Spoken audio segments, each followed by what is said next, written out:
दुनिया का पहला ज्योतिषी ज्योतिषाचार्य श्री अतुल छाजेड़। संपर्क क्रमांक 9762475528।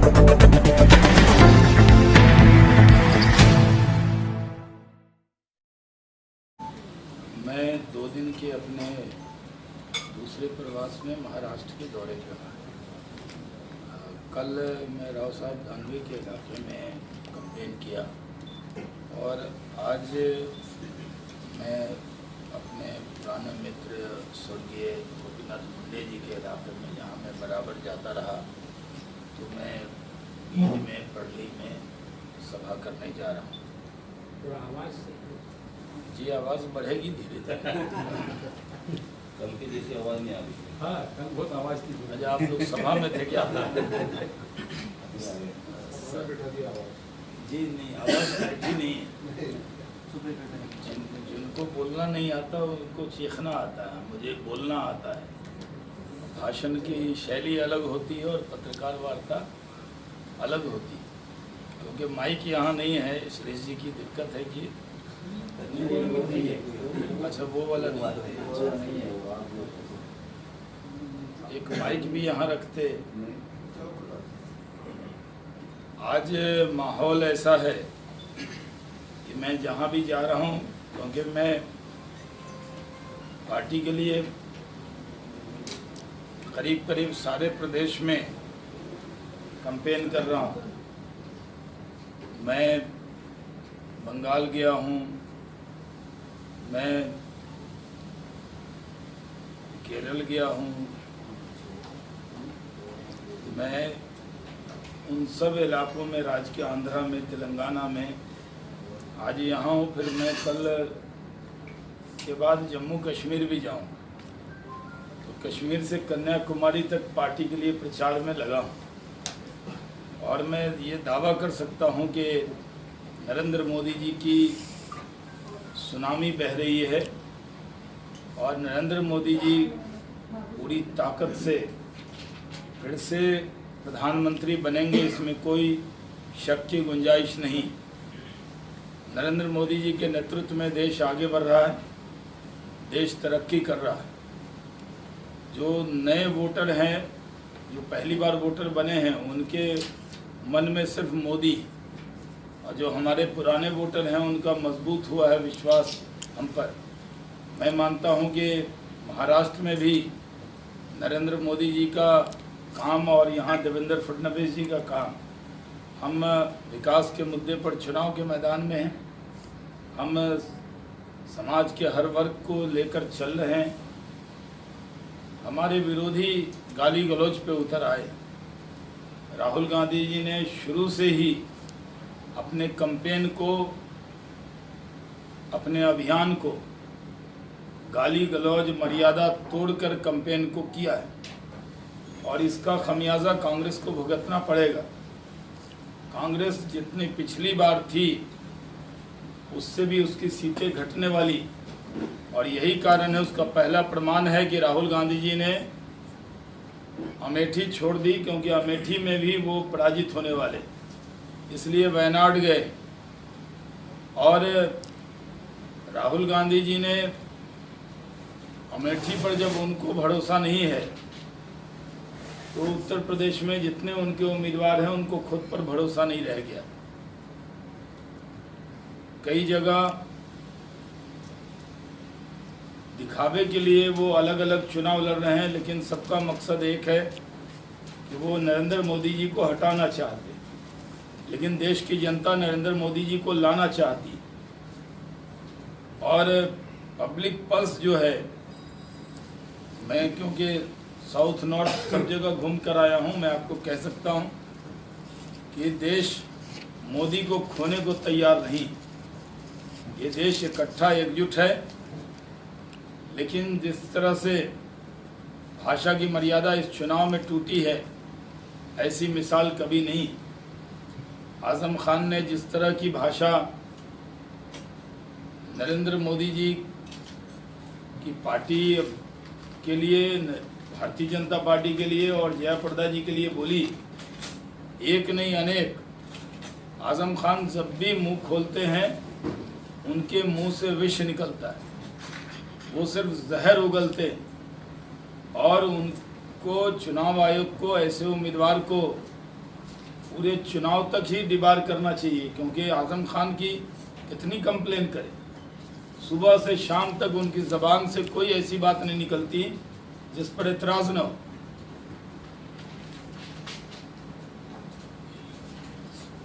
असदुद्दीन ओवैसी जो कुल हिंद मजलिस इत्तेहादुल मुस्लिमीन के सदर हैं, उन्होंने भी भाषा की मर्यादा कई बार तोड़ी। उन्होंने नीतीश कुमार जी को और मोदी जी की जोड़ी को, उस जोड़ी को लैला मजनू कह दिया। ये किस तरह की भाषा है? देश के दो बड़े नेता के लिए इस तरह के शब्दों का जिस तरह का उन्होंने उपयोग किया है, वो बराबर ये कहते हैं कि, आज भी उनका बयान मैंने देखा कि वो कह रहे हैं कि बीजेपी डराकर वोट ले रही है। असदुद्दीन ओवैसी भी नफरत की बयार बहाकर वो वोट लेना चाहते, लेकिन वो कहीं पर भी मुकाबले की स्थिति में नहीं है। मैं मानता हूं कि भारतीय जनता पार्टी इस बार के चुनाव में अपार बहुमत से जीतेगी और मुकाबला साफ साफ है। इस मुल्क को आगे ले जाने का, इस मुल्क को आगे बढ़ाने का और इस मुल्क की तरक्की के रास्ते पर जो मुल्क चल रहा है उससे मुल्क पीछे न हटे, ऐसी सारी ताकतें हमारे साथ खड़ी हैं। और जो लोग नरेंद्र मोदी जी को रोकना चाहते हैं वो इकट्ठे होकर खड़े। लड़ाई आर पार की है और इस आर पार की लड़ाई में भारतीय जनता पार्टी अपार बहुमत से जीतेगी। यहाँ पर हमारा शिवसेना से गठबंधन है और हमारे कार्यकर्ता, उनके कार्यकर्ता इकट्ठे होकर वो चुनाव में प्रचार कर रहे हैं। ये सही है कि पिछले दिनों बयानों में, हमारे और शिवसेना के बयानों में काफ़ी दिक्कतें थीं, लेकिन शिवसेना हमारा सबसे भरोसे का साथी है। जब से शिवसेना हमारे साथ जुड़ा है उसने कभी भी बीजेपी को धोखा देने का काम नहीं किया है। सिर्फ एक विधानसभा चुनाव में हम अलग अलग लड़े थे, लेकिन रिजल्ट के बाद भी हम सरकार में साथ में काम हमने किया। तो केंद्र में भी वो हमारे साथ 5 साल से साथ में मंत्रिमंडल में सहयोगी रहे। मैं यहाँ उम्मीद करता हूँ कि चंद्रकांत खेरे जी यहाँ से अच्छे वोट से जीतेंगे और मराठवाड़ा की भी सारी सीट भाजपा शिवसेना के गठबंधन में जाएगी। मैंने अपने तरफ से ओपनिंग रिमार्क कर दिए हैं। आपने कल कहा कि चुनावी जुमला कहा आपने, तकदीर बदली। तकदीर किसकी बदली? मोदी सरकार की बदली, नीरव मल्ल्या अंबानी की बदली, या किसकी तकदीर बदली? आप देख रहे 400 रुपए का गैस 900 रुपए में हो गया, 40 रुपए की दाल 90 रुपए में हो गई। भ्रष्टाचार बढ़ते जा रहा है। 15 लाख लोग नौकरी देंगे कहा, 15 लाख भरेंगे कहा था अपने अकाउंट में, वो जमा नहीं। 2 करोड़ लोगों को नौकरी देने का आश्वासन पूरा नहीं हुआ और फिर आपने कहा तकदीर बदली। सच में तकदीर किसकी बदली है बताइए आप।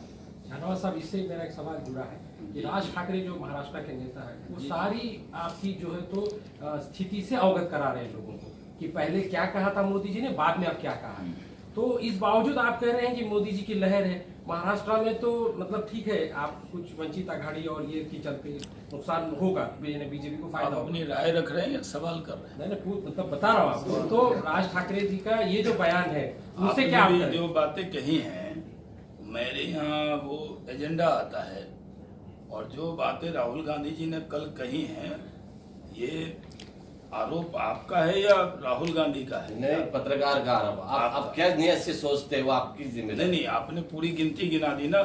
एक चीज जो महंगी है वो बता दी, जो सस्ती है वो बताई नहीं आपने। दुनिया पूरा देख रही है, सरकार अब मैं देख पूरा रही है। मैं भी बोल बताइए, लेता हूँ। बताइए, आपके जो सवाल हैं, आपका सवाल इनसे मिलता जुलता एकदम नहीं, वो एक अलग विषय है राज ठाकरे जी का, वो मैं अलग जवाब दूंगा। आपके सवाल का भी जवाब दूंगा। देखिए, हमारे जो विरोधी हैं उनको विकास नहीं दिखता है।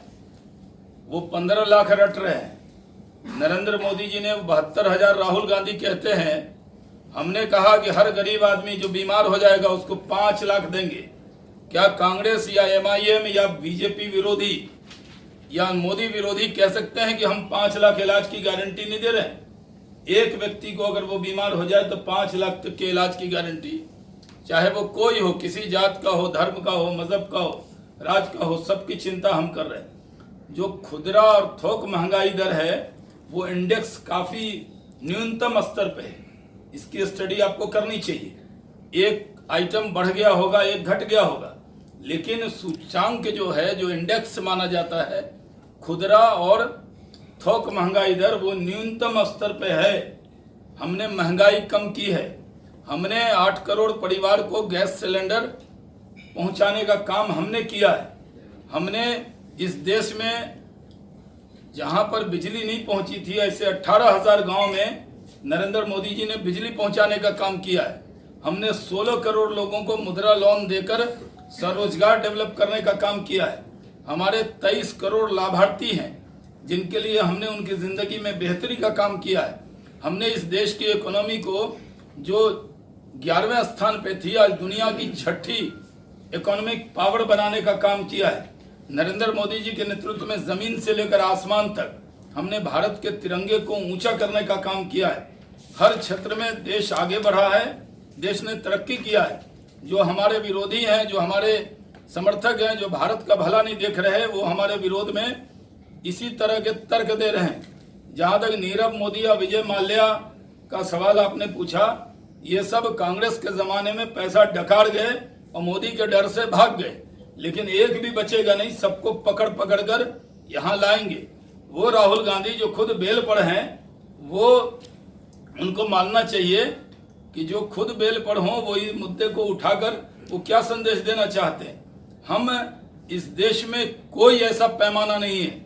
राहुल गांधी को चुनौती देते हैं। उनसे पहले मैं पार्लियामेंट में आया हूं, भले मैं बड़े परिवार से नहीं आया, लेकिन उनसे कहीं भी खुली डिबेट करने को तैयार हूं। MIM के जो सदर हैं ऑल इंडिया के, उनसे एक नहीं अनेक बार मैंने खुली बहस ऑन द फ्लोर किया है। मुंबई में किया, आज तक के एक प्रोग्राम में किया कि जिस तरह की बातें कर रहे हैं, फिरका परस्ती की बात कर रहे हैं।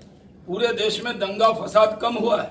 आजादी के बाद सबसे ज्यादा कम कर्फ्यू मोदी के राज में लगा, सबसे कम दंगे मोदी के राज में हुए, सबसे ज्यादा सौहार्द हमारे राज में हुआ है।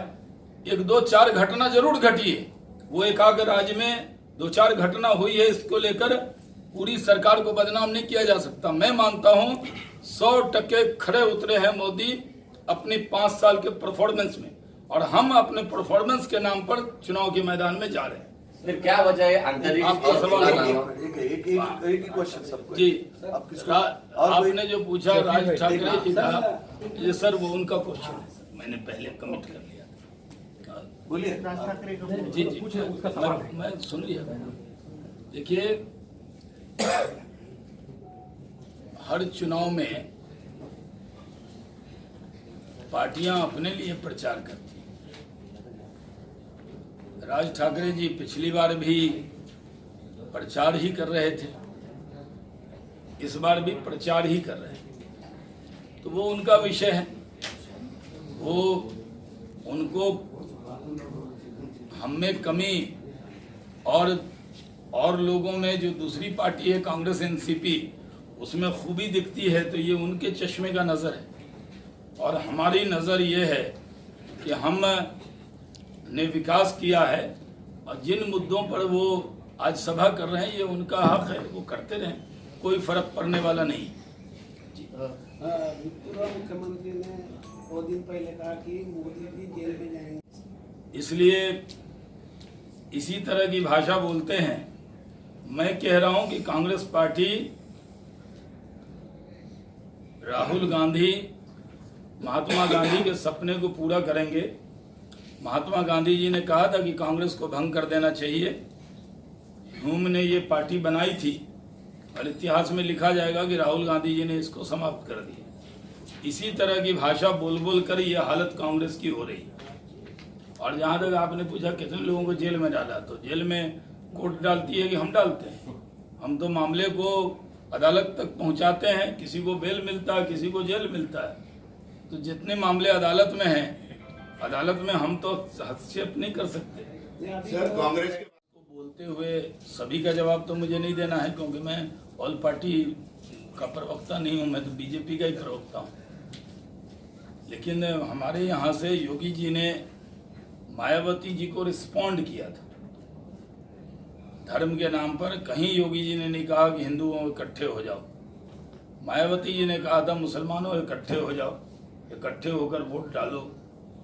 देवबंद में ये कहा। योगी जी ने बताया था, लेकिन इसी ने तो मान लिया। आप उत्तर दे रहे हैं, इसका कंप्लीट होने दो।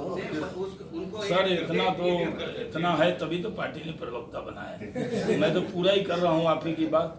तो योगी जी ने, मैं फिर से कर देता हूँ क्योंकि फिर वो इलेक्ट्रॉनिक के लिए दिक्कत हो जाएगी।